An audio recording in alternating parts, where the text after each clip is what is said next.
Trump presidency may very well be the presidency that will quicken the end of the wars. A big congratulations to all Nigerians, Americans that were eligible to cast their vote for Donald J. Trump. Today, having been re-elected as the 47th President of the United States of America, people will be wondering why some of us that are Nigerians that have lived there have been able to, do well, been able to participate in the democratic doctrine. You begin to wonder why. When Obama came out to speak to African Nigerians, and I said, no, we are smarter and wiser. You only need us when you want us to come to your own terms. But you have nothing, because I'm a Nigerian before I became an American. When Nigeria was looking, when we had the seriousness of the Boko Haram insurgency, the kidnapping, killing innocent people in the northern part of Nigeria, even across the country, Nigeria was trying to purchase arms from the United States. There's what we call the Lee-Hay Law at the United States Congress. Yeah, the Lee Law, yeah. I could remember how many times I visited the U.S., had several meetings with the Congress, the Foreign Affairs. Thank God, the former Speaker, Dogara, who was very supportive. And the government then, Nigerian government, did everything to, purchase arms from the United States. They refused. It was only Donald Trump during his tenure that Nigeria was able to gain an access. Why Donald Trump gave at least an approval for Nigeria to be able to acquire, to purchase the 12 Tucano, which of course you are privileged to help to succumb, to put some preventive measure. The election in the United States came to an end yesterday.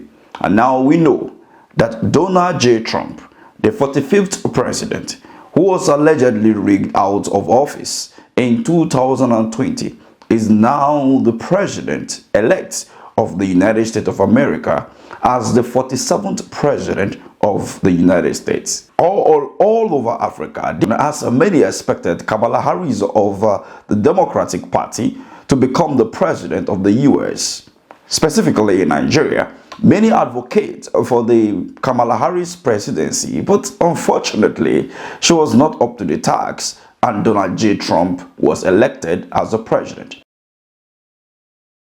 The emergency of Donald J. Trump as the president of the United States of America has caused some mixed feeling or reaction from some sections of Nigeria political spectrum. And this is because many believe that the Democrats are more progressive, like the All Progressive Congress of Nigeria.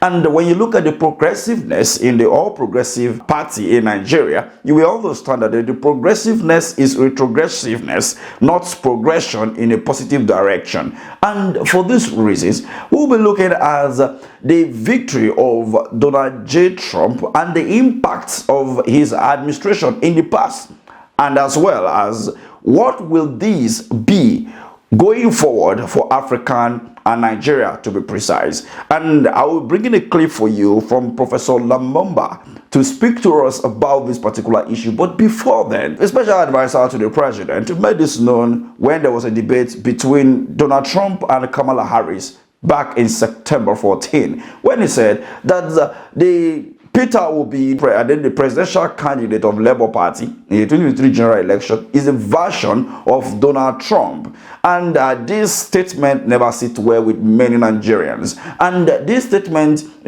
many believe and see it as a statement that was meant to mock His Excellency Mr. Peter Obi, as well as to ridicule the 47th president of the United States of America. But now that Kamala Harris didn't win the election, and we are having the Donald Trump, the 45th president, being re-elected as the 47th president of the U.S.,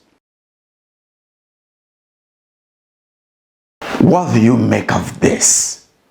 Do you think that Donald Trump will have some certain kind of relationship restricted with Nigeria?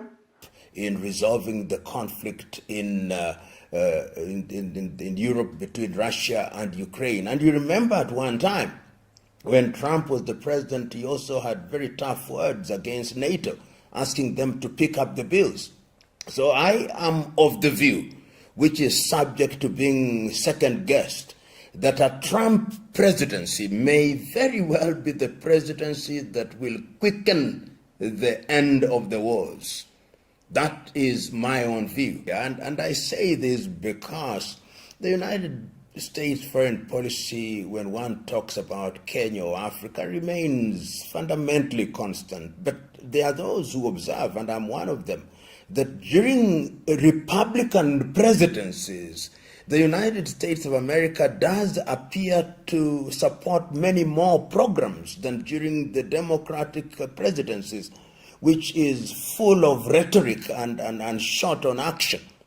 And I am of the view that the United States of America is going to be very active in Africa as a reaction to China and Russia, and as a reaction to other players such as the Emiratis and the Turks. So one will begin to see once again Africa being a theater of contestation of different powers, and those powers are the United States of America. Of course, one sees that even France, and it's not lost on me that the French have actually announced that they'll have a meeting of the Francophonies in 2026 in Kenya.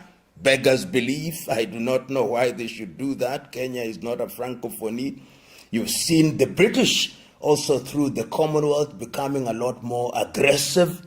If you look at it carefully, you will understand that the insecurity as of that time was restricted to the northeastern part of the country.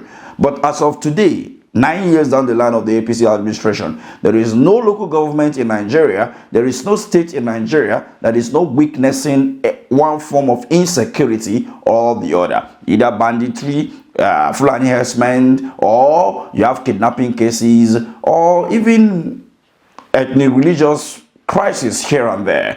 What do you make of these? The assertion from the professor, as well as the video we brought to you from the Arise TV, of which the guest over there talked about the issues and how the Obama administration influenced the Nigeria election in 2015 by not allowing Nigeria to access those gadgets to defeat the insecurity in the northern region of Nigeria. With all the bring back our girls stories and all of that, what do you make of all of these? Let's have this conversation at the comment section. But remember, I said earlier, Donald Trump, Peter Obi is a version of Donald Trump, and I didn't talk much more about that. This statement was coming from the APC folks. But what do you make of this particular statement now that Donald Trump is now the president of the United States of America? Do you believe this is going to affect Nigeria in one way or the other? Let me have your take at the comment section. Thank you for watching.